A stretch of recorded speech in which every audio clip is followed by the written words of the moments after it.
నమస్కారం అందరికీ హృదయపూర్వకంగా నమస్కారాలు తెలియజేస్తున్నాను. సో ఈ నేపథ్యం ఇవన్నీ ప్రజలందరికీ తెలుసు, ప్రేక్షక మహాశైలందరికీ తెలుసు. తప్పు చేశానా లేదా అన్న విషయం వాటి జోలికి ఇప్పుడు ఈ కేసు విషయం జోలికి వెళ్లకుండానే మనం మిగతా విషయాల మీద ప్రధానంగా చర్చ జరుపుతాం. అయితే ఈ సందర్భంగా ఒకటి రెండు విషయాలు చెప్పగా తప్పదు. ప్రధానంగా నాకు ఇట్లాంటి క్లిష్ట సమయంలో కొండంత అండగా నిలబడిన వైఎస్ జగన్మోహన్ రెడ్డి గారికి, వైఎస్ భారతిరెడ్డి గారికి నా హృదయపూర్వకమైనటువంటి నమస్కారాలు తెలియజేస్తున్నాను, కృతజ్ఞతలు తెలియజేస్తున్నాను. నాకున్నటువంటి ఒక రకంగా చెప్పాలంటే నేను మధ్యతరగతికి సంబంధించినటువంటి వ్యక్తిని. నా వల్ల అయితే కొంతమంది అంటున్నారంట సుప్రీంకోర్టు ఎట్లా వెళ్ళగలిగాడని. ఇది నేను వెళ్ళింది కాదు, నా ప్రతిభ కాదు. కేవలం వాళ్ళ చొరవ, వాళ్ళు కొండంత అండగా నిలబడి న్యాయం కోసం వారు చేసిన పోరాటం ఫలించబట్టి నేను ఈ రోజున మీ ముందు నిలబడగలిగాను. ఇక అలాగే న్యాయవాద బృందం అక్కడ సుప్రీంకోర్టులో కానీ, ఇక్కడ మంగళగిరి కోర్టులో కానీ, ఇతరత్రా కానీ న్యాయవాద బృందం చాలా గట్టిగా కృషి చేసి నా తరపున నా కోసం న్యాయం కోసం పోరాడినందుకు వారికి కూడా ధన్యవాదాలు తెలియజేస్తున్నాను. ఇక ప్రధానంగా ఏంటంటే అశేష సంఖ్యలో నాకు నిజంగా ఈ అశేష సంఖ్యలో ఇంత ఆదరాభిమానాలు లభిస్తాయని నేను ఊహించలేదు. నా భావజాలాల్లో భిన్నమైనటువంటి భావజాలం ఉన్నవాళ్ళు సైతం నాకు కనపడి ఇదేంటండి ఇట్లా అని వాళ్ళు ఆవేదన వ్యక్తం చేసిన తీరు నాకు నిజంగా నేను మర్చిపోలేను. ఒక రకంగా భావోద్వేగానికి గురవుతున్నటువంటి సందర్భాలు. నిజానికి ఈ అరెస్టు వీటన్నిటి మీద నేను ఆ స్థాయికి వెళ్తారని అనుకోలేదు, కానీ వెళ్ళినా మనం మానసికంగా సిద్ధపడాలనేమో అనుకున్నాను. అయితే నాకు తెలిసి నేను ఎప్పుడు కూడా ఎవరిని కించపరచడం, దూషించడం, ఈవెన్ ముఖ్యమంత్రి చంద్రబాబు నాయుడు గారి విషయంలో కూడా ఎవరన్నా గారు అనకపోతే కూడా ఊరుకొని నేను నా పైన నా క్యారెక్టర్, నా కాండక్ట్, నా క్రెడిబిలిటీ, నా ఇంటిగ్రిటీ వీటన్నిటినీ దెబ్బతీసే విధంగా కుట్ర జరగటం మాత్రం నాకు చాలా ఆవేదన కలిగించింది. నిజంగా ఈ జీవిత చరమాంకంలో, ఈ వృత్తి చరమాంకంలో చివరికి వృత్తి ఇంకెంతకాలం పనిచేస్తాను, ఇంకెంతకాలం జీవించుంటాను 70 ఏళ్ల వయసులో. ఈ వయసులో ఇలాంటి ఎప్పుడూ రాని ఈ 50 ఏళ్ల కెరీర్లో ఎప్పుడూ రాని 47-48 సంవత్సరాల కెరీర్లో ఎప్పుడు రాని మత్సతోటి నేను జీవితాన్ని చాలించాల్సి వస్తుందా, ఊపిరి పోతుందా, ఊపిరిని తీసుకోవాల్సి వస్తుందా అని బాధపడ్డటువంటి సందర్భాలు అయితే ఉన్నాయి. అందుకు ఎమోషనల్ అయ్యాను తప్ప అరెస్టులకి వీటికి భయపడి కాదు. కానీ ఈ రకమైన మత్స వేస్తారా? చంద్రబాబు గారు 1978లో ఆయన రాజకీయాల్లోకి వస్తే నేను అదే సంవత్సరం ఈ వృత్తిలోకి వచ్చాను. తండ్రి వయసు, చంద్రబాబు గారి వయసు నా వయసు దాదాపు సమానం అని చెప్పాలి. ఆయన నాకంటే ఒక 5-6 ఏళ్ళు పెద్ద కావచ్చు. అలాంటి నన్ను పట్టుకుని ఆయన వాడు వీడు అన్నారట ఒకరాయన. సరే, వారు గౌరవం, మంత్రి పదవిలో ఉన్నారు, అధికారంలో ఉన్నారు, వారు ఏం మాట్లాడినా తండ్రి వయసులో ఉన్న వాళ్ళని సైతం మరి గౌరవించకుండా అట్లా మాట్లాడటం, నేను తప్పు చేశానా లేదా అన్నది సుప్రీంకోర్టు చెప్పింది కాబట్టి బయటపడ్డాను కాబట్టి కాస్త ధైర్యంగా మేము ముందుకు రాగలిగాను. కానీ భావోద్వేగానికి గుర్తుకొచ్చినప్పుడు మాత్రం నాకు ఈ రకమైన బురద పడుతుంది, మత్స వేస్తున్నారే అనే బాధ మాత్రం నాకు కలిగింది. కేవలం ఊపిరి తీయాలని కొందరు, ఊపిరి పొయ్యాలని జగన్ గారు, భారతి గారు. నిజంగా నాకు పునరుజ్జీవనం అంటే ఎట్లా ఉంటుందో ఈరోజు నేను స్వయంగా చూస్తున్నాను. అందుకు వారికి నా శతకోటి నమస్కారాలు తెలియజేస్తున్నాను. ఊపిరి తీయటం కష్టంగా పెద్ద ఇష్యూ కాదు, ఊపిరి పోయటం కష్టం.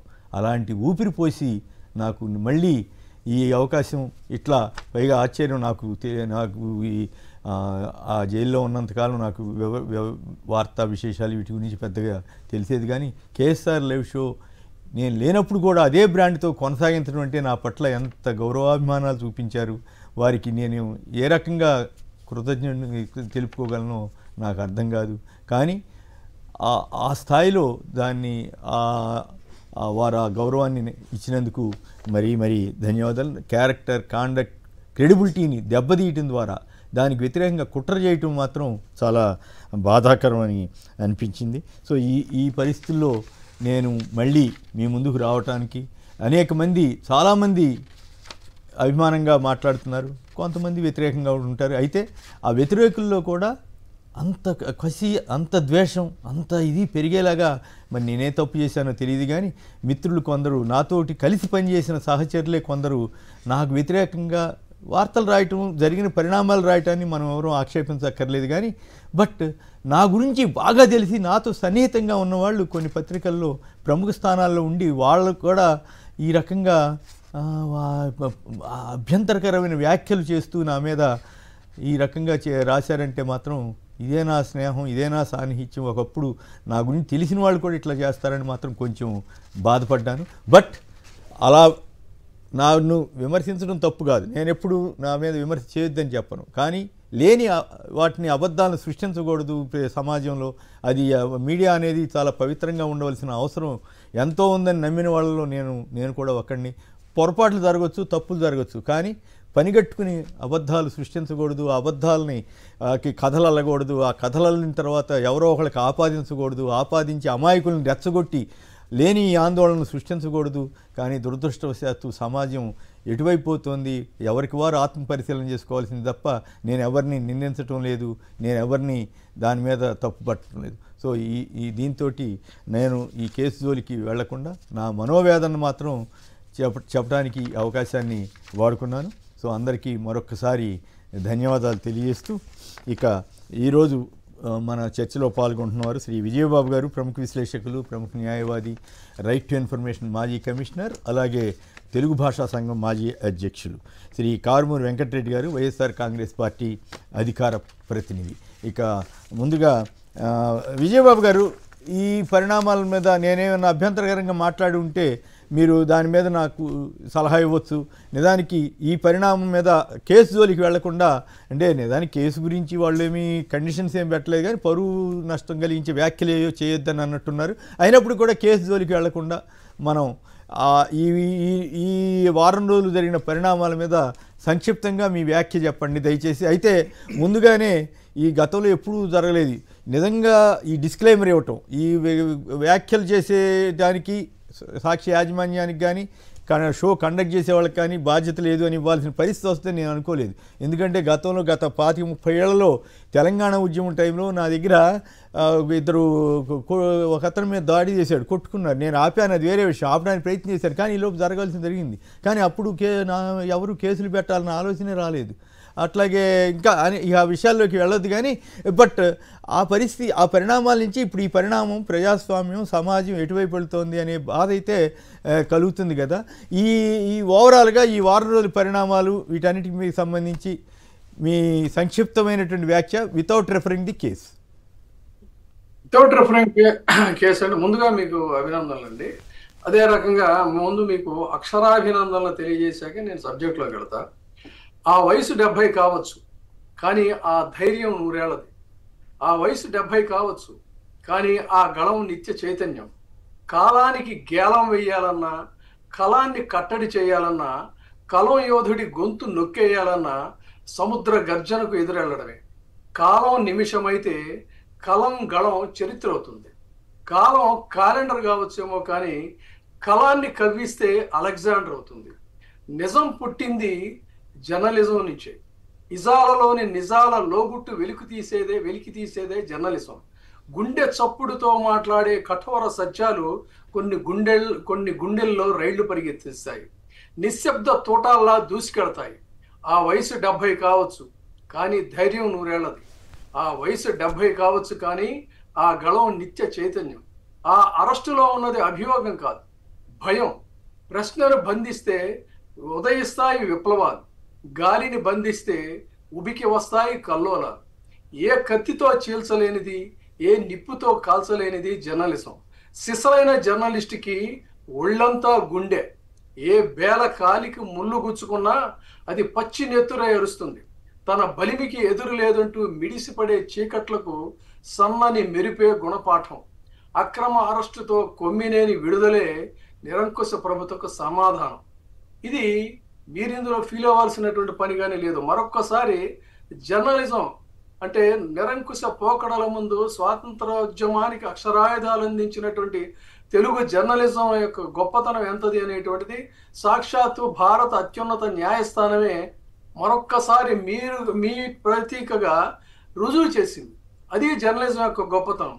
అయితే జైళ్లలో పెట్టడం అంటారా, సాక్షాత్తు మహాకవి కాళోజీ అంటాడు, జైళ్ళు మాకు పూల చెండ్లు అని చెప్పి అన్నాడు ఆయన, జైళ్ళు మాకు అత్తవారిళ్ళు అని చెప్పి అన్నాడు ఆయన. కాబట్టి ఒక న్యాయం కోసమో ధర్మం కోసమో విశ్వసించినటువంటి లక్ష్యం కోసమో జైలుకి వెళ్ళటం అనేటువంటిది అవమానంగా భావించక్కర్లేదు. కానీ మనకు మనోవేదన కలుగుతుంది. కారణం ఏంటంటే సుదీర్ఘకాలం పాటు, దశాబ్దాల పాటు ఈ తెలుగునాట రాజకీయాలకి సైతం అక్షరాయుధాలని, మన కళాన్ని గళాన్ని అందించినటువంటి నేపథ్యంలో తన భావజాలానికి అనుగుణంగా లేదని ప్రతీకార చర్యలకు పాల్పడటం ఇది చాలా నైత్యానికి సంబంధించిన మరొకటి. ఇందాక మీరు తెలంగాణ ఉద్యమ ప్రస్తావన తెచ్చారు. మీరు కూడా ఉన్న మీ సందర్భంలో కూడా తెలంగాణ ఉద్యమానికి సంబంధించి తెలుగు జాతి సంస్కృతి కలిసి ఉండాలనే ఆ రోజున భావన ఉన్నటువంటి అభిప్రాయాలు మారుతూ ఉంటాయి రాజకీయాల్లో. నేను సాక్షాత్తు హరీష్ రావు గారితో, కేటీఆర్ గారితో, మన ప్రొఫెసర్ కోదండరామ్ గారితో, వీళ్ళందరితో కూడా తీవ్ర స్థాయిలో వాగ్యుద్ధం చేసి ప్రొఫెసర్ అర్గాపాల్ గారితో చేసిన తర్వాత భావజాలానికి సంబంధించి పరస్పరం విపరీతంగా మేము వాగ్యుద్ధం చేసేవాళ్ళం.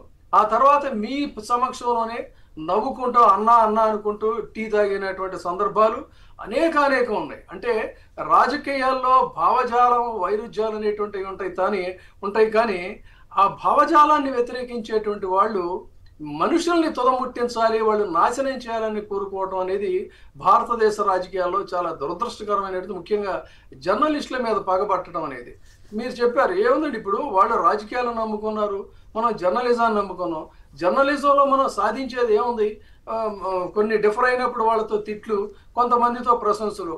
మొన్న చెప్పాను నేను, కొన్ని రాళ్ళు కొన్ని పూలు, ఈ రెండింటినీ కూడా సమానంగా స్వీకరించడం అనేటువంటిది వృత్తిపరంగా జర్నలిస్ట్ ఇది. అయితే గతంలో మీరు ఇప్పుడైతే ఏదైతే అన్నారో మిమ్మల్ని చాలా మంది తిట్టారు. నాకు నవ్వు వచ్చింది ఏంటంటే, మీరు వాడొక జర్నలిస్టా అని చెప్పని అంగుష్ట మాత్రలు వాళ్ళు అంటూ ఉంటే, ఎవరో ప్రశంసల కోసం, ఎవరో మెప్పు కోసం ఆత్మవంచన చేసుకొని కనీస మాత్రం గౌరవం లేకుండా మాట్లాడడం చూస్తే చాలా బాధ అనిపించింది. మీకు ఈ ఆంధ్రజ్యోతి మీద ఒకసారి మీకు తెలుసు దాడి జరిగింది.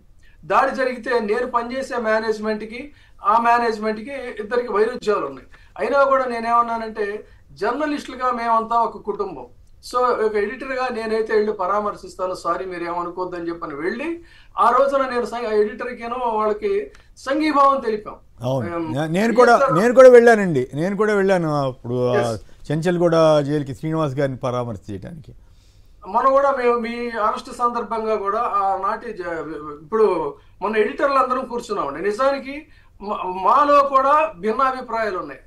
మొన్న మీకు సంఘీభావంగా అవును, నాకు నిన్నదే తెలిసింది, రౌండ్ టేబుల్ పెట్టారని. వారందరికి కూడా పాల్గొని నాకు సానుభూతి తెలిపినందుకు జర్నలిస్టు మిత్రులందరికీ కూడా చాలా పెద్ద పెద్ద ప్రముఖులందరూ వచ్చారు. వాళ్ళందరికీ కూడా నా హృదయపూర్వక ధన్యవాదాలు తెలియజేస్తున్నానండి. మేమంతా కాంటెంపరరీస్ అండి. టంకసాల అశోక్ సుప్రసిద్ధ జర్నలిస్టు, కె రామచంద్రమూర్తి సుప్రసిద్ధ జర్నలిస్టు, మన ఎవరు అల్లం నారాయణ గారు వీళ్ళు కూడా వచ్చారట కదా. అవునండి. తర్వాత శైలేష్, మన సాక్షి ధనంజయ రెడ్డి, నేను, ఇట్లా అందరూ కూడా ఇంచుమించుగా ఆ కాలం నాటి జర్నలిస్టులు భిన్నాభిప్రాయాలు ఉంటాయి మాకు, చాలా విషయాలు ఏకీపించు. కానీ ఒక సీనియర్ పాత్రికేయుడు అరెస్ట్ చేసినప్పుడు అందరం ఒక వేదిక మీదకి వచ్చాం. ఇది జర్నలిజంలో ఉండేటువంటి ఔచిత్యం, ఔన్నత్యం. అలాంటిది ఎవరి మెప్పు కోసమో అని చెప్పని సాటి సీనియర్ జర్నలిస్ట్ని ఇష్యూస్ పరంగా డిఫర్ అవ్వాలి కానీ భౌతికంగా అక్రమంగా అరెస్ట్ చేస్తే దాని మీద చెలరేగిపోయి మాట్లాడుతుంది చూస్తే చాలా బాధ అనిపించింది. చాలా ఎందుకంటే నేను కూడా మాట్లాడా. ఒక కొమ్మినేని శ్రీనివాసరావు అంటే ఇప్పుడు ఉన్నటువంటి వాళ్ళకి ఏదో ఆయన టీవీ షోలో మాట్లాడతాను, కానీ మీ కలం బలం ఏంటనేది నాకు తెలుసు. ఆ రోజు మీరు సంపాదకీయాలకి ఎడిట్ పేజీకి మీరు ఆర్టికల్స్ రాస్తే ఒక్క అక్షరం మార్చకుండా పబ్లిష్ చేసేటువంటి ఇది ఉందని నేను చెప్పాను. అలాంటిది కనీసం ఇవాళ ఒక్క లైన్ రాయటం చేతగానటువంటి వాళ్ళు, భాషలో ఉచ్చారణలో సరిగ్గా మాట్లాడలేనటువంటి వాళ్ళు జర్నలిస్టులు అని చెప్పుకొని నోటికి వచ్చినట్టు మాట్లాడుతూ మిమ్మల్ని అవమానకరంగా మాట్లాడుతూ చూస్తే ఈ జర్నలిస్టాన్ని కూడా రాజకీయ నాయకులు ఎంతగా చండాలం చేసి పెట్టారు అనేటువంటిది చాలా బాధాకరం. బట్ అయితే ఏంటంటే అప్పుడప్పుడు ఇలాంటివి వస్తూ ఉంటాయి, కానీ అక్షరం ఎప్పుడు కూడా అక్షరం అంటేనే క్షరం కానిది. కాబట్టి ఆ అక్షరం అనేటువంటిది ఎప్పుడు కూడా పదిలంగానే ఉంటుంది. కాకపోతే ఇలాంటి సంఘటనలు వాళ్ళు ఒకసారి ఆత్మ పరిశీలన చేసుకోవాలి. ఏ చంద్రబాబు నాయుడు గారు మంచి పనులు చేస్తే ఇది మంచి అని చెప్పని కూడా మనం రాసాం. ఇదే చంద్రబాబు నాయుడు గారు పొరపాటు చేసినప్పుడు తూర్పారపట్టాం. కానీ వ్యక్తిగతంగా ఆయన వ్యక్తిత్వ హననానికి కానీ ఆయన అవమానకరమైన రీతిలో మనం ఎప్పుడు మాట్లాడాల. కానీ ఇక్కడ జరిగింది ఇటు కొమ్మినేని విషయంలో అంత నైత్యానికి పాల్పడాల్సినటువంటి అవసరం ఉందా?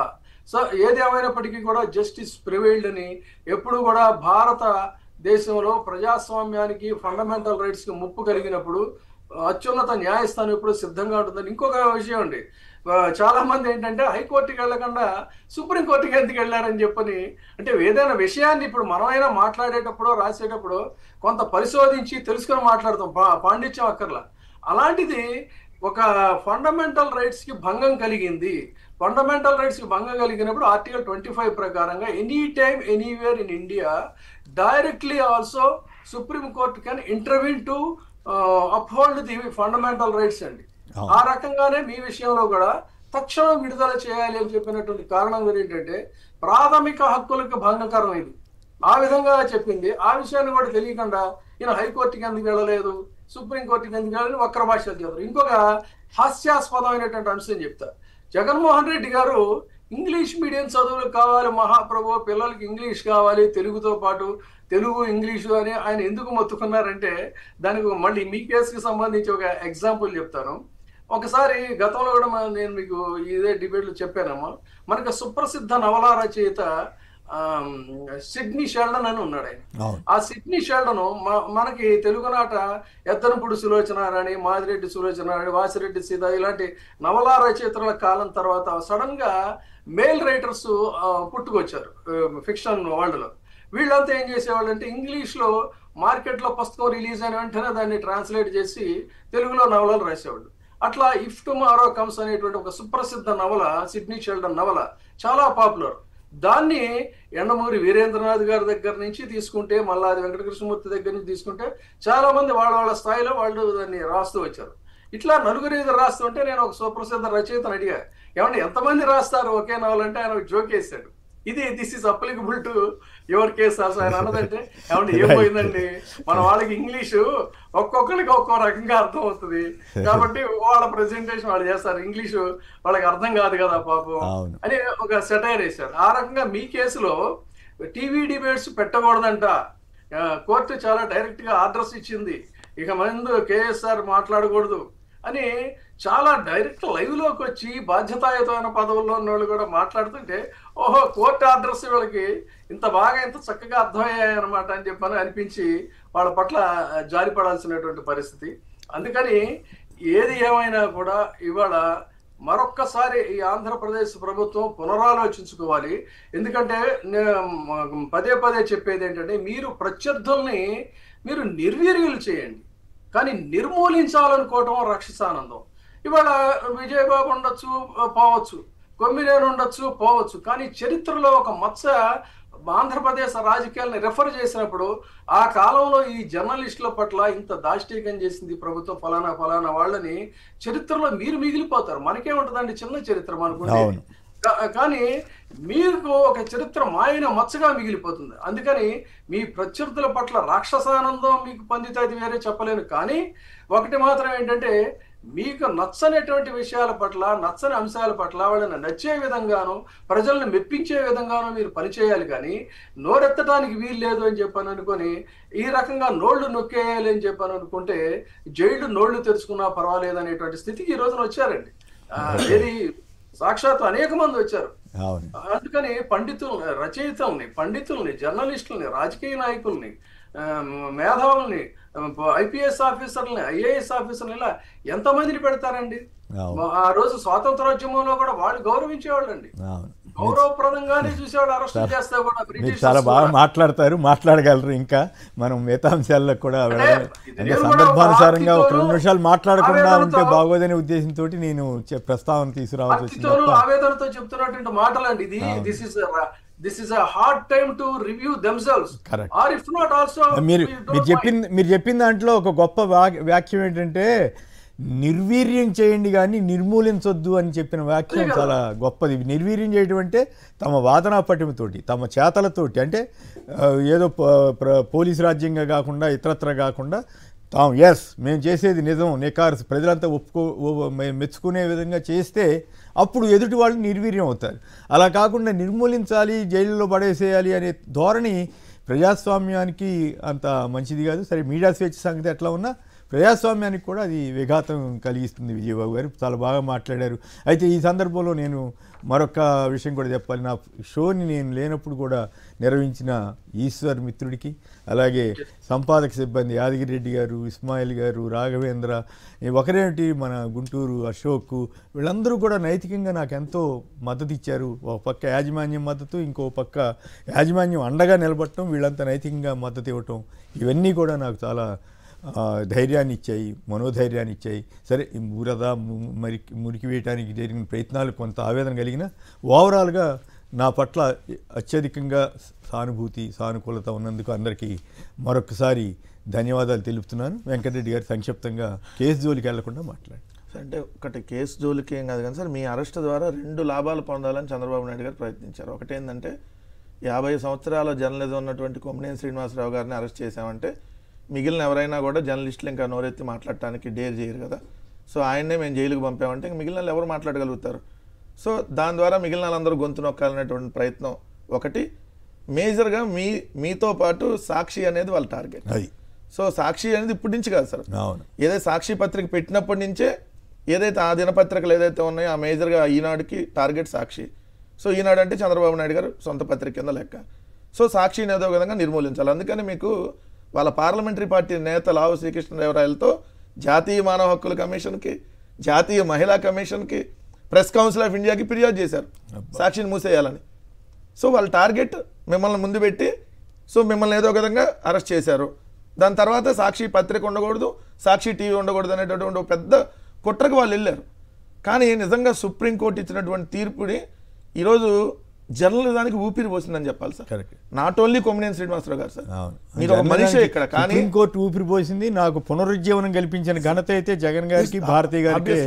నాట్ ఓన్లీ మీరు సార్, మీలాంటి జర్నలిస్టుల్ని కాపాడుకోవాలి. జర్నలిజం అనేది అన్నారు కాబట్టి చెబుతున్నాను. నేను ఒక ఆఫీసర్ వచ్చి నన్ను ఏం సార్ ఎట్లా ఉన్నారంటే, నేను ఏమన్నాను, మీకు గుర్తుండే ఉంటుంది విజయబాబు గారు ఒక డైలాగ్ చెప్పా, చావలేక బతుకుతున్నది ఒక శవం, జీవోత్సవం. ఇంత బురదపడిన తర్వాత నేను బతకాల్సిన అవసరం ఉందా అంటే లేదు లేదు మీరు అట్లా అనుకోవద్దని చెప్పి వాళ్ళు కొంత ధైర్యం చెప్పి వెళ్ళారు. లేదు సార్, మీకు గుర్తుంది కదా దాసనారాయణరావు గారితో ఎవరిదో ఆ పాటలో జీవోత్సవంలాగా మార్చే ప్రయత్నం జరిగింది కదా. ఆ బురద వేయకుండా వేరే ఏదైనా అయితే వేరే విషయం. అది నేను ఏ విలువలైతే కావాలని కోరుకున్నానో వాటికి వ్యతిరేకంగా వాళ్ళు చేసిన అది కుట్రానండి, ఇంకోటానండి.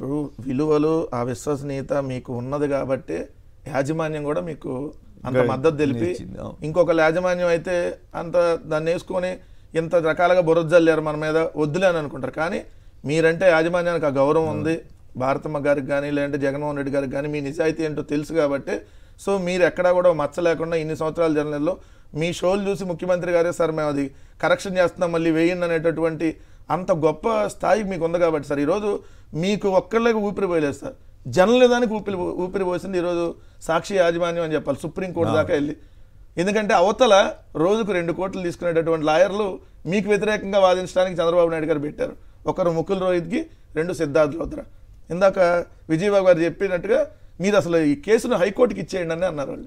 ఇక్కడ వద్దండి హైకోర్టుకి ఇచ్చేయండి అంటే అసలు ఆ కేసు వాదనలు విన్న వాళ్ళు సింపుల్గా చెప్పారు, ఆయనకు సంబంధం లేదు కదా, ఆయన నవ్వాడని మీరు ఆరోపణ చేస్తున్నారు. మీరు నవ్వను కూడా నవ్వలేదు యాక్చువల్గా, వాళ్ళు దాన్ని వాదించారు. ఆయన అసలు అలా అంటే తప్పేవాడు, మేము కూడా వాదనలు వినేటప్పుడు మేము కూడా నవ్వుతాం, దానికి ఏం సంబంధం? అనేక మంది నేషనల్ జర్నలిస్టులు ఎవరైతే ఇంగ్లీషు వాళ్ళకి సంబంధించిన వాళ్ళు అనేక సందర్భాలు ఉండాలి, వాళ్ళందరినీ కూడా అరెస్ట్ చేయాలి కదా. సో ఇమీడియట్గా మిమ్మల్ని రిలీజ్ చేయమని చెప్పి సుప్రీంకోర్టు ఇచ్చినటువంటి ఆర్డర్తో ప్రజాస్వామ్యం ఇంకా బతికే ఉంది. ఫోర్త్ ఎస్టేట్ అనేది బతకాలి. ఫోర్త్ ఎస్టేట్ ఈ దేశంలో ఏదైతే ప్రజల పక్షాన్ని నిలబడాలి అనేటటువంటి గొప్ప తీర్పు సుప్రీంకోర్టు ఇచ్చింది సార్. దానికి నిజంగా సుప్రీంకోర్టుకి ధన్యవాదాలు.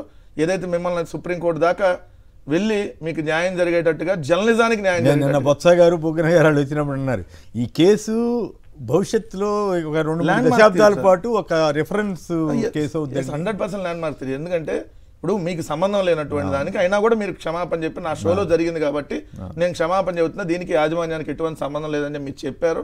మీరు పైగా కాంటెక్స్ట్ వేరు. అసలు పొరపాటును కూడా ఏ ఒక్క ప్రాంత మహిళల్ని ఎవరు అటువంటి మాట మీ నోటి నుంచి కూడా రాలేదు. అది కూడా ఆయన ఒక్కసారి కృష్ణరాజు గారు ఆ మాట అంటే వీళ్ళు లక్షల సార్లు ప్రచారం చేశారు, ఇంకా చేస్తున్నారు. సో దాన్ని లేదు, దాన్ని ఇంకా ప్రచారం చేసుకొని రాజకీయంగా లబ్ధి పొందాలని వాళ్ళు ప్రయత్నిస్తున్నారు. సో నేను దాంట్లో సింపుల్గా ఒకటైతే చెప్తాను సార్, మీరు ఎక్కడ అధైర్యపడాల్సినటువంటి పని లేదు. ఎందుకంటే మీరు భవిష్యత్ తరాలకు ఆదర్శం. ఎందుకంటే మీలాంటి జర్నలిస్టులను చూసి అనేక మంది జర్నలిస్టులు ఇలా నిజాయితీగా పనిచేయాలి. ఎక్కడ మీకు మీ దగ్గర చిన్న రిమార్క్ లేదు సార్, కానీ ఈరోజు ఒళ్ళంతా మచ్చలు పెట్టుకున్న కొంతమంది మీద మాట్లాడటం అనేది చూస్తే నిజంగా మాకు కూడా బాధ అనిపిస్తుంది. సో నేను ఒకటైతే క్లియర్, నిజంగా సాక్షి యాజమాన్యం, సాక్షి మేనేజ్మెంట్ ఎవరైతే ఉన్నారో వాళ్ళు ఈరోజు జర్నలిజాన్ని కాపాడారు సార్. భవిష్యత్ తరాలకు ఒక ల్యాండ్ మార్క్ తిరుపుగా మీదైతే నిలిచిపోతుంది. సో ఎవరో ఏదో మచ్చ అనుకోవచ్చు సార్, ఎవరో సుప్రీంకోర్టు దాకా ఎట్లా వెళ్ళగలిగారంటే నేను ఆశ్చర్యం వేస్తే, మీరు నమ్ముతారో లేదో నాకు తెలీదు, నేను గవర్నమెంట్ వారి స్థలం ఇవ్వడానికి ముందే నేను కొనుక్కున్న ఒక చిన్న ప్లాట్ ఆ రోజుల్లో 91లో. ఆ తర్వాత గవర్నమెంట్ వారు గోపనపల్లి సొసైటీలో స్థలం నాకు కూడా వస్తే అప్పుడు మిత్రులు అడిగారు, సంబంధించిన వ్యక్తులు, రూల్ ఏంటంటే ఒకటి ఉంటే తీసుకోకూడదని. నేను తీసుకోలే. దాని మీద నన్ను చాలామంది క్రిటిసైజ్ చేశారు. ఈరోజు కోట్ల రూపాయల విలువైన ఆస్తి, అయినా నేనేమి బాధపడలేదు, నేనేదో గొప్పగా చెప్పుకోవటం కాదు. అంటే ఇంత ఇంటిగ్రిటీగా ఉన్నా, ఇంత నిజాయితీగా ఉన్నా కూడా పైగా నేను ఎక్కడ చంద్రబాబు గారిని సైతం ఎవరు అభ్యంతరకర మాట్లాడకుండా చూసేటువంటి నా మీద మొరాలిటీ మీద అట్లాంటి మాట మీరు వద్దని నన్ను ఖండిస్తున్నాడు. బురద వేసి ఒకటైతే ఫైనల్ గా దీనికి సంబంధించి సార్, రెడ్ బుక్ రాజ్యాంగంలో మిమ్మల్ని బలి చేయాలని చూశారు, కానీ భారత రాజ్యాంగం సుప్రీంకోర్టు మిమ్మల్ని కాపాడిందని క్లియర్గా చెప్పాలి, జర్నలిజం కాపాడింది. రైట్. ఏంటి విజయబాబు గారు చెప్పండి, బాబు అరాచకం, సిట్ గుండాయిజం, మాజీ ఎమ్మెల్యే చెవిరెడ్డి అక్రమ అరెస్టు, మరి కుమారుడు మోహిత్ రెడ్డి మరో 4 కూడా అక్రమ కేసు. చెవిరెడ్డి పేరు చెప్పాలని సిట్ చిత్రహింసలు పెట్టిందని ఒక ఆయన ఎవరు మాజీ గన్మెన్ వేధిస్తున్నారని ఆయనే ఉత్తరం రాశారంటే అప్పుడు ఈ కేసుకి ఏం విలువ ఉంటుంది, ఏమిటి మీరేమనుకుంటున్నారు దీని మీద? తర్వాత జగన్ గారి టూర్ మీద తర్వాత మాట్లాడదాం. దీని గురించి మీ అభిప్రాయం చెప్పండి. ఇప్పుడు మనకి వినవస్తున్న వార్తలను బట్టి చూస్తే అసలు ఆయనకి ఎలాంటి కేసు పెట్టినట్టుగా కానీ ఎలాంటి నోటీస్ కూడా ఇవ్వకుండానే లుకౌట్ నోటీస్ జారీ చేశారట. అసలు కేసు లేకుండా లుకౌట్ నోటీస్ ఏంటి? లుకౌట్ నోటీస్ జారీ చేసిన తర్వాత అరెస్ట్ చేయటం ఏంటి? అంటే వాళ్ళు ఏంటంటే తీవ్ర ఒత్తిడుల మధ్య ఈ కేసులు ఫ్రేమ్ చేయడంలో ఇదే విషయాన్ని హైకోర్టు గమనించింది, సుప్రీంకోర్టులో కూడా ఈ ఇష్యూలో గమనించింది. తర్వాత అసలు ఏం చేస్తున్నారు మీరు అని చాలా క్లియర్గా కోర్టు ఆర్డర్స్ ఉన్నాయండి. ఏమని? వాళ్ళ మీద టార్చర్ చేయొద్దు, ఎలాంటి ప్రెషర్ అనేది తీసుకురావడానికి వీల్లేదు అని చెప్పినా కూడా బేఖాతరు చేస్తా మరి వాళ్ళ మీద దాడులు చేయటం, హింస, దట్టు ఒక పోలీసు ఇంకొక పోలీసుని పట్టుకొని టార్చర్ చేయటం అంటే అసలు వీళ్ళు ఎంతగా వాళ్ళకి లొంగిపోయారు, వాళ్ళ యొక్క డ్యూటీస్ని, వాళ్ళకి ఉన్నటువంటి రెస్పాన్సిబిలిటీస్ని వీటన్నిటిని కూడా మర్చిపోయి ఏ విధంగా వ్యవహరిస్తున్నారనేది చూడాలి. తర్వాత ఇంకొకటి ఏంటంటే చూస్తే మీరు క్రోనలాజికల్గా చూస్తే జగన్మోహన్ రెడ్డి గారికి ఉన్నటువంటి కుడి ఎడమల లేకపోతే ముందు వెనక తనకు ఉన్నటువంటి సపోర్టింగ్ హ్యాండ్స్ ఏవైతే ఉన్నాయో వీళ్ళందరినీ కూడా పూర్తిగా లోపలికి పెట్టేసేసినట్టయితే ఆయన ఒంటరి అయిపోతాడని చెప్పని వాళ్ళు భావిస్తున్నారు. కానీ ఇక్కడ జరుగుతుంది ఏంటంటే కేసులు పెడుతూ ఉంటే వాళ్ళు ఇమ్యూన్ అవుతున్నారండి. వాస్తవంగా చెప్తున్నా, నేను క్లియర్గా నా అబ్జర్వేషన్ చెప్తా. వైఎస్ఆర్సీపీ ఇంత ఘోర ఓటమి పాలైన తర్వాత ఈ రాష్ట్ర ప్రభుత్వానికి ఇంత మెజారిటీ వచ్చాక వాళ్ళు చక్కగా ప్రజారంజకంగా వాళ్ళు ఇచ్చినటువంటి ప్రామిసెస్ అన్ని ఫుల్ఫిల్ చేసుకుంటా పరిపాలించినట్టయితే డెఫినెట్గా వైసీపీ కోలుకోవడానికి కనీసం ఒక 2-3 ఏళ్ళు పట్టేదండి. ఎందుకంటే చాలా మంది నాయకులు ఏం చేస్తారో, ఎన్నికల్లో నష్టపోయామో ఏదో వ్యాపారాలు చేసుకుందామో, కొన్నాళ్ళు విశ్రాంతి తీసుకుందాం, మళ్ళీ రీగైన్ అవ్వచ్చు అనుకున్నారు. కానీ నిద్రపోతున్నటువంటి వాళ్ళని తట్టి లేపి అంటే కూడా బాగోదేమో, వాళ్ళందరినీ కూడా ఒక మెరికల్ లాంటి లీడర్స్ కింద తయారు చేసి జగన్మోహన్ రెడ్డి గారికి అప్పచెప్తున్నటువంటి పరిస్థితే వాళ్ళు చూస్తున్నాం. కాబట్టి అనివార్యంగా వాళ్ళందరూ కూడా వాళ్ళు గేరప్ అయ్యి వాళ్ళ వైసీపీ లేకపోతే ఎక్కడండి అంత దేని తర్వాత ఆ ఫ్రస్ట్రేషన్ నుంచి ఏ పార్టీ అయినా కూడా కోలుకోవడానికి చాలా టైం పడుతుంది. అలాంటిది అనూహ్యంగా సంవత్సర కాలం లోపే అంత స్ట్రెంగ్త్ అయ్యి ఇవాళ చివరికి కార్యకర్తలు కూడా పూర్తిగా డీలా పడిపోయినటువంటి కార్యకర్తలు సైతం ఒక మిలిటెంట్ ఫోర్స్ లాగా తయారయ్యి పోతాం. ఎందుకంటే ఆ వాయిసెస్ మనకి కొన్ని వినిపించాయి. ఏది దీంట్లో మొన్న అక్కడికి వెళ్ళినప్పుడు ఎందుకు కొడతారు మనని, దేనికి కొడతారు, సస్తే చూద్దాం పదండి అని చెప్పని ఆ విధంగా కార్యకర్తలు కూడా తయారైన పరిస్థితుల్లో వీళ్ళని జైళ్ళల్లో పెడితే మనం వాళ్ళని ఎందుకు పనికిరాకటి చేయొచ్చు అనుకుంటున్నారు, కానీ వాళ్ళు రాటు తేలి మరీ వస్తారండి. ఆ స్వాతంత్రోద్యమంలో కూడా ఆ రోజు జరిగింది ఏంటంటే ఇళ్లలో లీడర్స్ జైల్లోంచి బయటకు వచ్చిన తర్వాత మళ్ళీ వాళ్ళ భార్యలు ఏం చేసేవాళ్ళంట, సంచుల్లో మన ఒడియాలు అంటే వేయించిన ఒడియాలు, కారపొడి, బట్టలు ఇవన్నీ సర్దేసి రెడీగా ఉంచేవాళ్ళంట. అంటే ఎనీ టైం మళ్ళీ వీళ్ళు వస్తారు తీసుకెళ్తారు అనే ఉద్దేశంతో. సో చూసినట్టయితే ఇవాళ సరిగ్గా అదే జరుగుతూ ఉంది. అంత మాత్రంలో వాళ్ళు ఏదో లొంగిపోతారు అంటే అది కరెక్ట్ కాదు, అది అసలు రాజకీయమే కాదు. మరి ఎందుకు ఇలా జరుగుతుందో తెలియదు. బట్ ఏదేమైనా కూడా ఈ కేసులో ఆయనే చెప్పాడు కదా, నేను ready, I'm ready to go to jail అని చెప్పని చెవిరెడ్డి భాస్కర్ రెడ్డి అంతకు ముందే చెప్పినటువంటి పరిస్థితుల్లో సో వాళ్ళ యొక్క అక్రమ అరెస్టులు అనేటువంటి ఎంతవరకు నిలబడతాయి ఏంటి అనేది కూడా కాలం నిర్ణయిస్తుంది. అందుకని దిస్ ఇస్ వెరీ సాడ్ అండి. భారతదేశంలోనే ఎక్కడ ఏ రాష్ట్రంలో జరిగినటువంటి అరాచకం చట్టాలని పూర్తిగా చేతుల్లోకి తీసుకొని చట్టం యొక్క ప్రతిష్టలను కూడా మసకబారేటట్టుగా వ్యవహరించడం అనేటువంటిది చాలా దారుణం. రైట్ వెంకట్. సరే, ఇప్పుడు లేనటువంటిది స్కామ్ జరిగిందని చెప్పి వీళ్ళు ముందు నుంచి ఓ తప్పుడు కేసు పెట్టారనేది మనకు క్లియర్గా మనకి. ఎందుకంటే ఎవరో విజయవాడకు సంబంధించినటువంటి ఎవరో శ్రీనివాస్ అనే అతను రిజిస్టర్ పోస్ట్ చేయగానే వాళ్ళు ఆల్రెడీ అంతర్గత విచారణ చేశామని చెప్పి 10 రోజుల్లో తేల్చేసి ఏడేదో స్కామ్ జరిగిందని చెప్పి వాళ్ళకి ఎవరి మీద బుద్ధి పుడితే వాళ్ళ మీద అసలు దీనికి సంబంధం ఉందా లేదా అసలు లెక్కరికి లేన ఎవరైతే మన గోవిందప్ప బాలాజీ గారికి అసలు ఆంధ్రప్రదేశ్కి ఇప్పుడు సంబంధమే లేదు. వాస్తవంగా చెప్పాలంటే ఆయనకి రాజకీయాల్లో కానీ దీనికి కానీ ఎక్కడ ప్రభుత్వానికి కానీ సంబంధం లేదు. ఆయన కూడా తీసుకొని వచ్చారు దాంట్లో. సో ఆల్రెడీ దీనికి సంబంధించి అంటే వీళ్ళే రాస్తారు రోజుకు ఒక కట్టు కదా. మీరు చూస్తే రాజకేశ్వరెడ్డి చెప్పకపోయినా చెప్పాడు అన్నట్టుగా వాళ్ళే ఒక తప్పుడు రిమాండ్ రిపోర్ట్ రాసి ఈ పలానా చోటకు డబ్బులు ట్రాన్స్ఫర్ అయిందని వాళ్ళే రాశారు. దాంట్లో ఏం రాశారు, నెలకు 50 నుంచి 60 కోట్లు వచ్చేసినాయి, దాన్ని రియల్ ఎస్టేట్లో పెట్టాడని ఒకరోజు, బంగారం కొన్నాడని ఇంకో రోజు, ఓ రోజేమో విదేశాలకు తరలించాడని, ఓ రోజు షెల్ కంపెనీలు కానీ, ఓ రోజేమో అంతా మిథున్ రెడ్డి అని, ఓ రోజు అంతానేమో రాజకేశ్వర రెడ్డి అని, ఓ రోజు అంతానేమో ధనంజయ రెడ్డి అని, ఓ రోజు అంతానేమో ఏదైతే వైఎస్జి కృష్ణమోహన్ రెడ్డి అని, ఇంకో రోజు అంతా గోవిందప్ప బాలాజీ, ఇప్పుడు అంతా చెవిరెడ్డి భాస్కర్ రెడ్డి. సో ఈ నెలకి సరిపోయింది వాళ్ళకి. ఎందుకంటే ఇవాళ జగన్ గారి ఇవాళ జగన్ గారి పర్యటన, నిన్న మహిళల మీద సాక్షాత్తు కుప్పంలోనే మహిళని చెట్టు కట్టేసినటువంటిది, ఇలాంటి పరిస్థితులు. నిన్నటి చూస్తే 3 ఒకే జిల్లాలో రైతుల ఆత్మహత్య. పల్నాడు జిల్లాలో 3 రైతులు ఒకే రోజు ఆత్మహత్య. అది కూడా మిర్చి పంటకి, అదేవిధంగా పొగాకు పంటకి ఏదైతే ధర లేక వాళ్ళు కొనేటటువంటి పరిస్థితి లేక అప్పులు పాలైపోయి ఏదైతే పోయినాడో ₹1 రైతు భరోసా లేదు. సో ఈ పరిస్థితిలో నిన్న 3 ఒకే చోట రైతుల ఆత్మహత్య. ఏ పంటకి సరైన మద్దతు ధర కానీ జగన్ గారు మాట్లాడినాక లేఖలు రాస్తున్నారు సార్. ఎంత దుర్మార్గం అంటే వీళ్ళు. జగన్ గారు పొగాకు దానికి సంబంధం వెళ్తే ఆ రోజు పొగాకు బోర్డుకి లేఖ రాస్తాడు, జగన్ గారు మిర్చి పంటకి వెళ్తే ఆ రోజు రాస్తాడు కేంద్రానికి లేఖ. సో అంటే ఈ ప్రభుత్వం వీటన్నిటి మీద ఎన్ని సమస్యలు ఉంటే ఎక్కడా పట్టించుకోవట్లా. అందుకని డైవర్షన్ పాలిటిక్స్ చేయాలి, కక్ష కూడా సాధించుకోవాలి ప్యారలల్గా. దానిలో భాగంగానే ఇప్పుడు చెవిరెడ్డి గారి పేరు రాశారు. ఇంకా 4 సంవత్సరాలు గన్మెన్ కూడా ధైర్యంగా అతను ఉత్తరం రాయటం. సార్ గన్మెన్లు వాళ్ళ ఇంట్లో ఉన్నప్పుడు, ఎందుకు అంతకుముందు వాసుదేవరెడ్డి బెవరేజ్ కార్పొరేషన్ ఎండీగా ఉన్నటువంటి వాసుదేవరెడ్డి గారిని కుటుంబ సభ్యులను వేధించారు. తర్వాత ఇప్పుడు ఆయన రిలీవ్ చేసి అక్కడికి పంపించేశారు. సో ఆయన దగ్గర వాంగ్మూలం ఏదో ఒకటి వీళ్ళు చెప్పినట్టుగా ఆయన సంతకం పెట్టగానే అయిపోయింది. దాని తర్వాత ఇప్పుడు అందరినీ అదేవిధంగా వేధింపులుగా చెప్పట్లో ఒకరోజు వాళ్ళు క్లియర్ రాస్తారు, ఈ డబ్బులన్నీ తాడేపల్లిలో కింద పెట్టారో ఒక రోజు రాస్తారండి, ఓ రోజు బంకర్లో పెట్టారంటారు, ఓ రోజు బెంగళూరులో అంటారు, ఆఖరి కరకట్లో పెట్టారని రాస్తారు. ఫైనల్ గా ఇవన్నీ వదిలేసి కరకట్టకి ఏమన్నా సొరంగంలో పెట్టి తరలించారేమో ఇంటి దగ్గర. సార్ నేను అంటే కరకట్ట ఇంటి దగ్గరికి ఏమైనా తరలించారని రాస్తారు. లేదా రోజుకు ఒక కట్టు కాదల్లి లేని దాన్ని ఉన్నట్టుగా. అసలు స్కామ్ ఎట్లా జరిగింది? ప్రభుత్వానికి ఆదాయం పెరిగితే స్కామ్ జరిగిద్దా?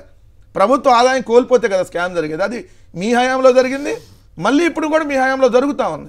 ఎందుకంటే 14% మార్జిన్ని మద్యం షాపులకు పెంచడం వల్ల ఏదైతే 3,000 కోట్లు 9.5 నుంచి 14% పెంచడం వల్ల సంవత్సరానికి 3,000 కోట్లు ప్రభుత్వానికి ఆదాయం కోల్పోతుంది. ఇప్పుడు అంటే 5 ఏళ్లలో 15,000 కోట్ల ఆదాయం కోల్పోతుంది. మరి ఇప్పుడు కదా స్కామ్ జరిగినట్టు.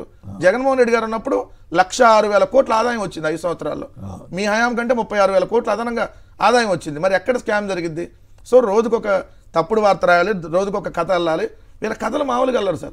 ఇదంతా మొత్తం డబ్బులు తీసుకెళ్లి ఎలక్షన్కి పంచారంట. ఇది ఎలక్షన్కి పంచారంట. ఇది అసలు వాళ్ళ ఇష్టం. ఎలక్షన్కి పంచారు, గోల్డ్ కొన్నారు, విదేశాలకు తరలించారు, షెల్ కంపెనీలో పెట్టారు, రియల్ ఎస్టేట్, అది ఇన్నిసార్లు ఆడబెడతారు. సో వాళ్ళు రాస్తున్నయే మొత్తం కథలని తెలుసు.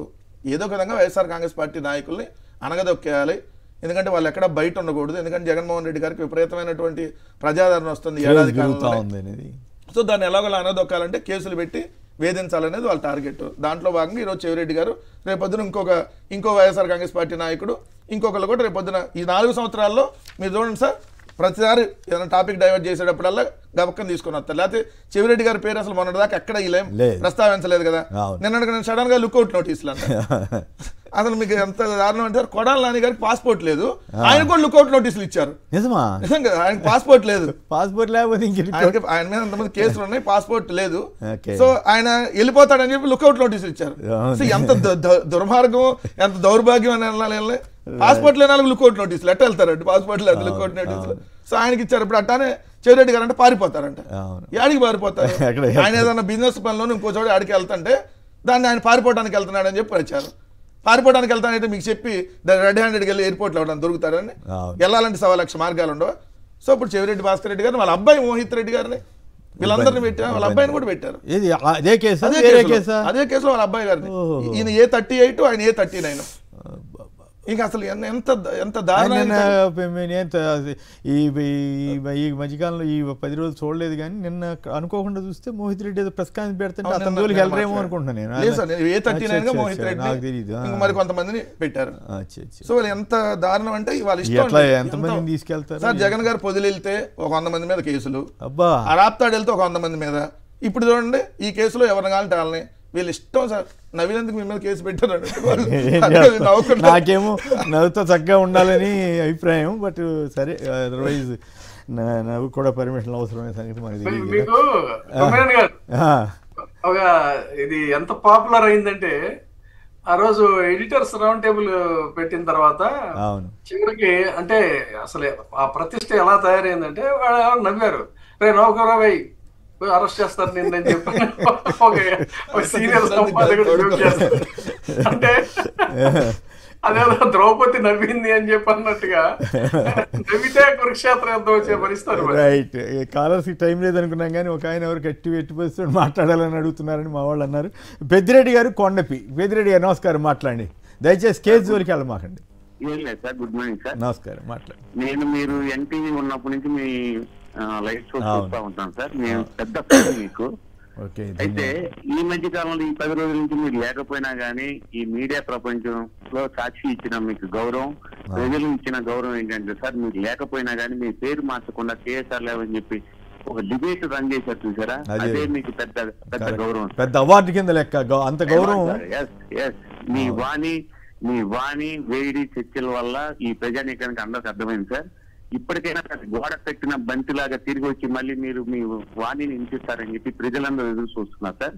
ఇప్పటికి కూడా సాక్షి ఛానల్ అనేది ఎంఎస్ఓల ద్వారా రావట్లేదండి. అయినా కానీ ప్రజలందరూ సిటీ కేబుల్ ఆఫీసుకు రావటం, వాళ్ళు అడగటం, లేదంటే యూట్యూబ్ లో చూసి ఆల్టర్నేటివ్స్ వచ్చినాయి. చాలా మంది డిష్ టీవీలకి వెళ్ళిపోతున్నారంట. ఈ కేబుల్ వాళ్ళని బెదిరిస్తున్నారు వీళ్ళు గవర్నమెంట్ వారు అని చెప్పి ఈ టాటా స్కై అని, టాటా ప్లే అని ఇట్లాంటి ఉంటాయి కదా, వాటికి వెళ్తున్నారట. ఓకే అండి, ధన్యవాదాలు పెద్దిరెడ్డి గారు. మీ వెనకాల ఈ వైఎస్ఆర్సీపీ శ్రేణులు కావచ్చు, ఈ రాష్ట్ర ప్రజలు కావచ్చు, అందరూ మీకు సపోర్టే సార్. మా జగనన్నకి మేము ఎలా సపోర్ట్ చేస్తాం, మీకు మేము అందరం ఉన్నాం సార్. చాలా సంతోషం. అందరూ ధన్యవాదాలు. కొంతమంది నా సహజంగానే కోపం ఉండొచ్చు, ద్వేషం ఉండొచ్చు, కసి ఉండొచ్చు, కానీ దానికి కూడా కొన్ని పరిమితులు ఉంటాయనే సంగతి అందరూ గుర్తుంచుకుంటే ఎవరిని మనం తప్పు పట్టక్కర్లే. కోపం, ద్వేషం ఇవన్నీ కూడా మనుషుల్లో ఉండే సహజ లక్షణాలు. వాటిని ఉన్నాయి కాబట్టి వాళ్ళని మనం తప్పు పట్టాల్సిన అవసరం లేదు. వాళ్ళ అభిప్రాయాలు వాళ్ళు వ్యక్తం చేసుకుంటారు. కానీ వాటిని హద్దులు దాటి ఎదుటివాడిని ఇబ్బంది పెట్టాలి, ఎదుటివాడిని ఇందాక ఆయన అన్నట్టు నిర్మూలించాలి. విజయబాబు గారు మంచి కవి, ఆయనకి ధన్యవాదాలు చెప్పాలి. ఆయన తన భావావేశాన్ని అంతటినీ నా కోసం కూడా ఉపయోగించాల్సిన పరిస్థితి వస్తుందని ఆయన అనుకుని ఉన్నాడు, నేను అనుకుని ఉండను. వారికి ప్రత్యేక ధన్యవాదాలు. అలాగే మిత్రులు ఇక్కడ మన విజయవాడ రిపోర్టర్లు సతీష్, వీళ్ళందరూ చాలామంది నాకు ఆశ్చర్యమైంది. ఇంతమంది నైతికంగా మద్దతు ఇచ్చారు. చాలా మంది వచ్చి మీకు మేము సపోర్ట్ ఉన్నామని. నేనేం రాజకీయ నాయకుడినా ఏదో ఉద్యోగం చేసుకునేటువంటి అంటే మళ్ళీ వాళ్ళకి మీకు ముఖ పరిచయం కూడా లేదు వచ్చే జనాలకి అసలు. అవును, రైట్. ఇక విజయబాబు గారు చెప్పండి, ఎందుకు జగన్ గారి టూర్ని ఆటంకాలు కల్పించాలని ఎందుకు ప్రయత్నం చేస్తోంది ప్రభుత్వం? నిజంగా భయపడా, లేదు జగన్ వారి వైపు కానీ లేదా వైసీపీ వారి వైపు కానీ ఏదన్నా తప్పు ఉందని అనుకోవాలా?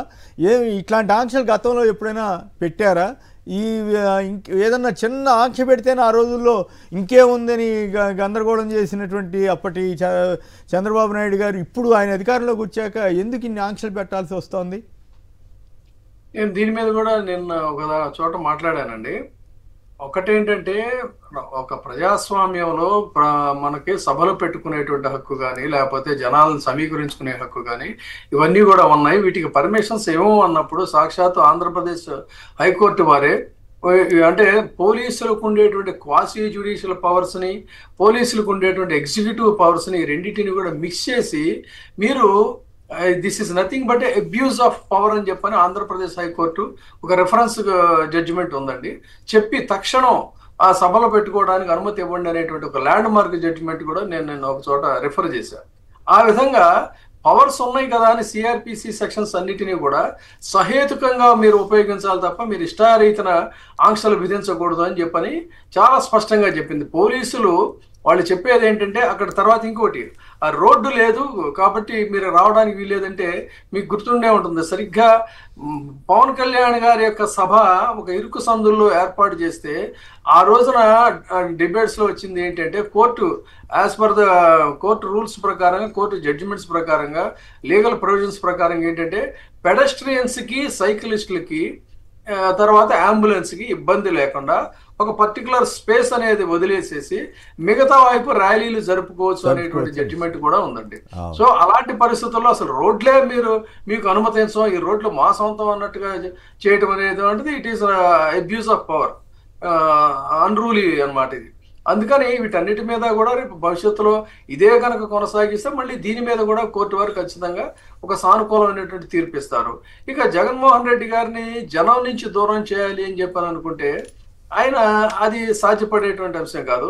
జనాల్ని ఎంత బెదిరిస్తే అంతగా ముందుకు వస్తారు తప్ప అణిచివేత ధోరణి ద్వారా వాళ్ళ యొక్క ఆత్మాభిమానాన్ని దెబ్బ కొట్టాలనుకుంటే జనం చనిపోవడానికైనా సిద్ధపడతారు తప్ప ఆత్మాభిమానానికి ఎవరు లొంగరండి.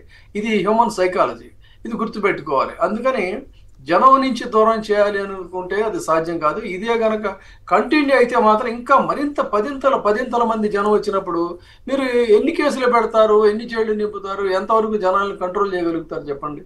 అందుకని మీరు ఎంత అంటే చంద్రబాబు గారు చాలా సీనియర్ నాయకుడు, రికార్డు స్థాయిలో ఆ తెలుగు రాష్ట్రాల్లో ఆయనకు ఉన్నంత అనుభవం ఎవరికి లేదు, ముఖ్యమంత్రిగా కూడా సుదీర్ఘకాలంగా ఉన్నారు.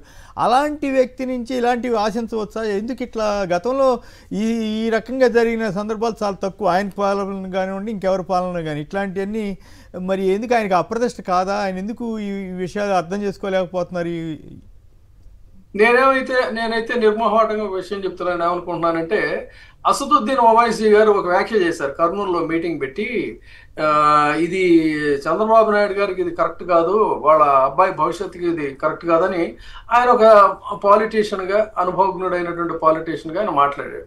కానీ నేనేమనుకుంటున్నానంటే, చంద్రబాబు నాయుడు గారు సుదీర్ఘమైనటువంటి అనుభవం ఉన్నటువంటి నాయకుడు, ఆయనకి ఇవన్నీ తెలియక జరుగుతుందని నేనైతే అనుకోవడం లేదు.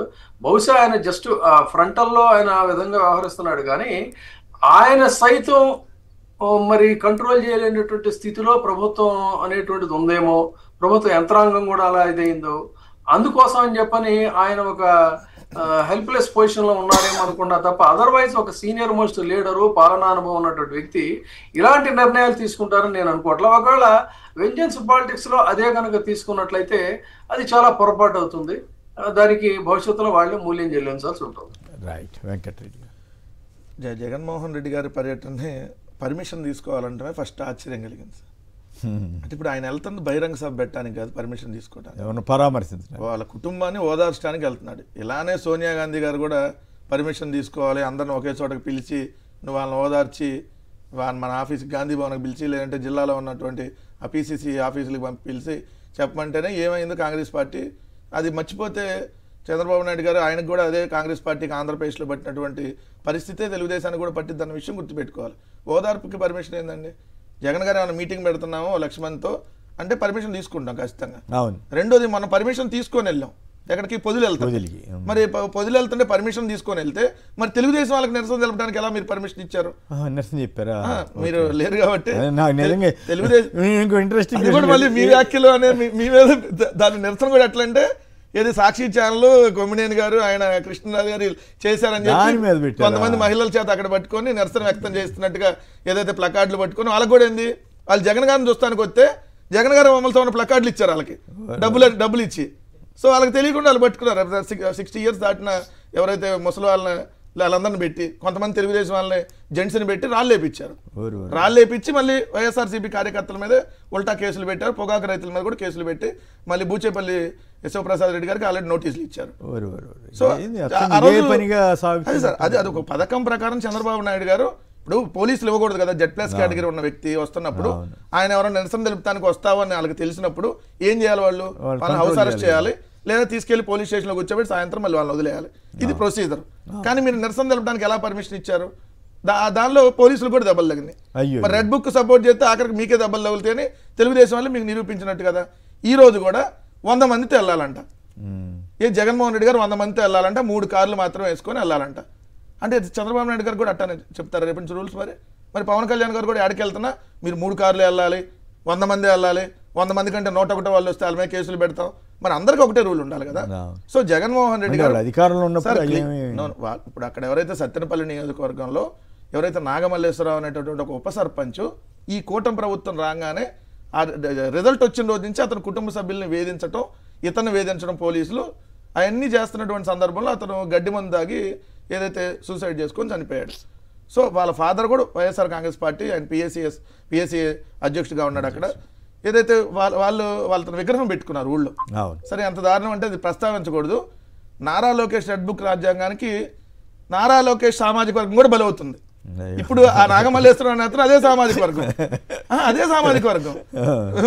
మీది కూడా ప్రస్తావిస్తాను ఎందుకంటే సరే మీరు అదే సామాజిక వర్గం, పోసాని గారు అదే, దేవినేని అవినాష్ మీద పెట్టారు, వాళ్ళు తలసల రఘురామ్ గారి మీద, ఏదైతే కొడాల నాని గారి మీద, లేదంటే వల్లభనేని వంశీ అంటే వాళ్ళకి సపోర్ట్ లేకపోతే ఆ సామాజిక వర్గమైనా మేము వదలం. సో ఆ సామాజిక వర్గానికి సంబంధించి ఆయన ఒక మంచి లీడర్. అక్కడ 37 ఏళ్ళు అండి కుర్రాడికి, 37 ఏళ్ళ కుర్రాడు ఇలా ఆత్మహత్య చేసుకొని చనిపోతే ఆ విగ్రహం దగ్గరికి జగన్మోహన్ రెడ్డి గారు అక్కడే మీటింగ్ పెట్టట్లా. దారిలో ఎవరో జగన్మోహన్ రెడ్డి గారికి మద్దతు తెలపడానికి వస్తారు కదా, దాన్ని కూడా రాకూడదంట. అప్పటికి క్లియర్గా వాళ్ళు 30,000 మందికి భోజనాలు ఏర్పాట్లు చేస్తే పోలీసులు పర్మిషన్ లేదంటే అవి కూడా ఆపేశారు. భోజనాలు కూడా పెట్టడం లేదా? భోజనాలు కూడా లేదు. ఎందుకంటే వాళ్ళు ఇప్పుడు తను చనిపోయాడు, అతనికి నివాళి ఉంటుంది. సో అతను ఒక విగ్రహం పెట్టి ఇంతమందికి అనేది వాళ్ళకి ఉంటుంది కదా. దానికి అక్కడ ఇరుకు సందు ఉంది, లేదంటే అది ఒక చిన్న గ్రామం ఉంది, అక్కడికి వెళ్ళకూడదు అంటే అక్కడికి వెళ్తారు అందరూ. సత్తెనపల్లి దాటుకొని వెళ్ళాలి. సో సత్తెనపల్లిలో వెల్కమ్ చెప్పడానికి వస్తారు కదా జగన్మోహన్ రెడ్డి గారికి. సో అక్కడ ఆగిపోతారు కదా. ఇప్పుడు అక్కడ వెళ్ళే దగ్గర పోలీసులు కూడా ఆపుతారు కదా. ఆ ఊరు దగ్గర అంతమంది క్లియర్ గా పర్మిషన్ అడిగింది కూడా ఆ విగ్రహం దగ్గరికి అంతమంది రారండి. దారిలో ఎక్కడైతే సత్తెనపల్లి కానీ ఇక్కడన్నీ జగన్ గారిని చూస్తానికి వస్తారు కదా పబ్లిక్. దాన్ని మనం ఎట్లా అంటే వాళ్ళు పెట్టిన ఆంక్షలు ఏంటంటే ఎంతమంది వస్తారని అడిగారు. ఎట్లా తెలుస్తుంది? సరే ఒక 10,000-20,000 మంది అనుకుంటారు సపోజ్. దాంట్లో 2-wheeler వేసుకొని ఎంతమంది వస్తున్నారు? 2-wheeler పోలీసులు పెట్టిన ఆంక్షలు అండి. 2-wheeler, 3-wheeler, 4-wheeler నెంబర్లు, వెహికల్ నెంబర్లు, వెహికల్ ఓనర్ పేరు, వాళ్ళ కాంటాక్ట్ నెంబరు, వాళ్ళ అడ్రస్ ఇవ్వాలంట. మళ్ళీ 100 మంది జనం గుమ్ముకూడితే ఇప్పుడు నవ్వితే ఏం బాధ అనేది ఇది ఒక సమస్య. పోలీసులు పెట్టిన ఆంక్షలు చూస్తే నవ్వు రాకేం వస్తుంది. మరి 100 మంది జనం గుమ్ముకూడితే అంటే దాంట్లో ఒక 20-25 మంది ఆర్గనైజ్ చేయడానికి ఒక మనిషిని మనం పెట్టాలంట. పెట్టి వాళ్ళ డీటెయిల్స్ మళ్ళీ పోలీసులకు ఇవ్వాలంట. సో అవన్నీ సబ్మిట్ చేయడానికి కుదరదు కదా. సో అవి చెప్పాం ఎట్టిస్తామండి. ఎవరు వస్తారు? ఎవరో 2-wheeler వేసుకుని ఆ ఊరు నుంచి వస్తాడు. సత్తెనపల్లిలోనే పెట్టారండి. దానికి 10 మంది లిస్టు, 10 మంది ఈ దీంట్లో ఏం అవాంఛనీయ సంఘటనలు జరగమని, ఈ 100 మంది కంటే ఎక్కువ వస్తే వాళ్ళ మీద మా మీద కూడా చర్యలు తీసుకోవాలని మరి అంత దారుణమైనటువంటి కండిషన్లు పెట్టి దానికి ఇప్పుడు పర్మిషన్ లేదు. దీనివల్ల ప్రభుత్వానికి భయం ఏర్పడింది అనే ఫీలింగ్ వస్తుంది కదా. వాళ్ళకి అర్థం కావట్లేదు ఆ విషయం. సార్ వాళ్ళు ఒకటే డిసైడ్ అయ్యారు, ఇంకా 4 ఏళ్ళు అణిచివేస్తే ఎంతమంది అణిచివేస్తారు, ఎంతమంది ఆగిపోతారో చూద్దాం అని అనుకుంటున్నారు. కానీ వైఎస్ఆర్ కాంగ్రెస్ పార్టీ వాళ్ళకి ఇమ్యూనిటీ పవర్ పెరుగుతుందని వాళ్ళకి తెలియట్లా. జైలుకి అలవాటు పడ్డాయి. సో మన కేతిరెడ్డి గారు చెప్పినట్టు జైలు అలవాటు పడిపోయినాయి. సో ఒకసారి వెళ్ళొస్తే ఉంది, రెండోసారి అలవాటు అయిపోయింది కదా. సో ఇమ్యూనిటీ పెరుగుతుంది. దానికి ఎవరో కూడా ఈరోజు లెక్క చేసేటువంటి పరిస్థితి లేదు. ఒకటైతే క్లియర్, జగన్మోహన్ రెడ్డి గారిని మీరు ఆపాలని అనుకుంటే అది మీ ప్రభుత్వ పతనానికి ఇక్కడి నుంచి పునాది పడిద్ది అన్న విషయం గుర్తుపెట్టుకోవాలి. ఎందుకంటే అరచేతిని అడ్డుపెట్టి సూర్యకాంతిని ఎవ్వడం ఆపలేం. జగన్మోహన్ రెడ్డి గారికి జనాలు రాకుండా ఎవ్వరు ఆపలేరు. ఆయన పేరే జననేత. ఆయనకు ట్యాగ్ లైన్ ఉంది, జనం కోసం జగన్, జగన్ కోసం జనం అనేది ఆయన ట్యాగ్ లైన్. సో ఆయన చూస్తానికి అశేష జనం ఎప్పుడు తరలి వస్తారు. ఎందుకంటే ఆయన ఈవీఎంల ద్వారా ముఖ్యమంత్రి కాలేదు కదా, ఆయన జనాలు ఓట్లతో అయ్యాడు. మీరేందో ఈవీఎంల ద్వారా అయ్యారు కాబట్టి మీకేందంటే ఇలానే అణచివేయాలి, ఇలానే ఎవరిని రానికుండా చేయాలి. జగన్మోహన్ రెడ్డి గారు పర్యటన మొన్న పొదిలి వస్తే చంద్రబాబు నాయుడు గారు రివ్యూ చేశాడండి డీజీపీని పిలిచి. ఎందుకు అసలు మేము అనుమతిస్తే ఇంతమంది జనాలు ఎలా వస్తారు? చంద్రబాబు నాయుడు చెప్పాడు 15,000 మంది వచ్చారని. డీజీపీతో సమీక్ష, ఏ రోజన్నా అత్యాచారాలు సమీక్ష చేశాడా? ఏ రోజన్నా ఇక్కడ హత్యలు జరుగుతుంది సమీక్ష చేశారా? డీజీపీని పిలుచుకొని జగన్మోహన్ రెడ్డి గారి పర్యటనకి ఇంతమంది జనాలు ఎందుకు వచ్చారు, నెక్స్ట్ నుంచి మనం పర్మిషన్ ఇవ్వకూడదు. సో ఇట్లా 100 మందిని వేసుకొని వెళ్ళాలి. సో 100 మందిని వేసుకొని ఎట్లా వెళ్తారండి? జగన్ గారు ఇంటి దగ్గర నుంచి 100 మందిని తీసుకొని వెళ్ళాడు కదా, దారిలో 100 కాదు వేలల్లో వస్తారు. దాన్ని మీరు రాకూడదని చెప్పడానికి మేమన్నా ఎవరు వస్తారో మాకు తెలిసి వస్తారండి? ఇప్పుడు మన వెహికల్ డీటెయిల్స్ ఇవ్వాలంటే ఎవరు వస్తారో మనకి ఎక్కడ తెలిసింది? విచిత్రంగా ఉంది. విజయబాబు గారు, మీరు ఎప్పుడైనా విన్నారా ఇట్లాంటి ఆంక్షలు పెట్టడం? సంక్షిప్తంగా చెప్పండి. అదేనండి, ఇలా ఇటువంటి ఆంక్షలు పెడుతూ సభకు అనుమతి ఇవ్వకపోతే ఏది ఎవరో కూడా కాదండి, 85లో వంగవీటి మోహన్ రంగారావు గారు బహిరంగ సభ అనేటువంటిది ఏర్పాటు చేసుకోవడానికి చేస్తే ఆ రోజున ఉన్నటువంటి వ్యక్తి కేఎస్ వ్యాస్ అనే పోలీస్ అధికారి పోలీస్ పర్మిషన్ ఇవ్వలేదు. ఇవ్వకుండా ఉన్నప్పుడు ఏంటంటే ఆయన హైకోర్టుకి వెళితే హైకోర్టు చాలా విస్పష్టంగా చెప్పి ఈ సిఆర్పిసి సెక్షన్స్ ఇవన్నీ కూడా మీరు మిస్యూజ్ ఆఫ్ పవర్, ఇది వీటికి సంబంధం లేదు, మీరు ఖచ్చితంగా పర్మిషన్ ఇవ్వాలి అని చెప్పని అన్నారు. రెఫరెన్స్ కేసులు చాలా ఉన్నాయి. అందుకని పోలీసులు ఏదో పూర్తిగా తమకేదో రైట్స్ ఉన్నాయి కాబట్టి మేము కట్టేలు చేస్తామని చెప్పి అనుకుంటే డెమోక్రసీలో అది సాధ్యం కాదు. డెఫినెట్ గా రేపొద్దున ఇప్పుడు రోడ్ల మీద ఎవరెవరో వస్తారండి, వాళ్ళందరూ కూడా అసలు ప్రత్యర్థులు కూడా కావచ్చేమో. వీళ్ళు ఎలా చెప్తారు? వాళ్ళే ఒక 100 మందిని పంపించవచ్చు. Let us assume. విజయబాబు గారు మీరు కరెక్ట్, మంచి చాలా వ్యాలిడ్ పాయింట్ గుర్తు చేశారు. ఇప్పుడు వాళ్ళే జనాలను పంపించి వాళ్ళే అల్లాలు సృష్టించడానికి ఈ ప్రయత్నం. ఎందుకంటే మన పొదిల్లో అలా చేశారు. పోలీసులు ఏమంటారు? శాంతి భద్రతల సమస్య వస్తుందని చెబుతున్నారండి. శాంతి భద్రతల సమస్య ఎవరి ద్వారా వస్తుంది? కంట్రోల్ చేయాల్సిన బాధ్యత మీది కదా. శాంతి భద్రతల సమస్య వస్తుందని తెలిస్తే ఎవరి ద్వారా వస్తుంది? తెలుగుదేశం పార్టీ నుంచి వస్తుంది. మరి వాళ్ళు ఎవరో వాళ్ళ ముందు మీరు హౌస్ అరెస్ట్ చేసి రానియకుండా వాళ్ళ కదా మీరు అడ్డుకోవాల్సింది. సో అట్లాంటి ప్రయత్నం చేయకుండా జగన్మోహన్ రెడ్డి గారిని ఎక్కడికి వెళ్ళనీయకూడదని చెప్పి ప్రయత్నం చేస్తే ఎట్లా? రైట్. ఇది మరి ప్రభుత్వం వాళ్ళ వైఖరులు మారుతాయా లేదా అనేది తెలియదు. కానీ మరి ప్రజాస్వామ్యానికి ఇటువంటివన్నీ మంచి కాదు. జాగ్రత్తలు తీసుకోవడం తప్పు కాదు, కానీ బట్ జాగ్రత్తల పేరుతోటి ఈ రకమైన ఆంక్షలు పెట్టడం, వెంకటరెడ్డి గారు చెప్తున్న ఆంక్షలు వింటే ఎప్పుడు గతంలో ఎప్పుడు వినలేదు ఇట్లాంటి ఆంక్షలు. చాలా చిత్రంగా ఉన్నాయి. ఇంకా భవిష్యత్తులో ఇంకెన్ని చిత్రాలు. నవ్వినందుకు కేసు అన్నారు వాళ్ళు, ఇప్పుడు వద్దు జనాలు చూసినందుకు కేసు పెడతారేమో. జగన్ గారు చూస్తానికి జనాలు వచ్చారు కదా, జనాలందరి మీద కూడా కేసులు పెట్టినా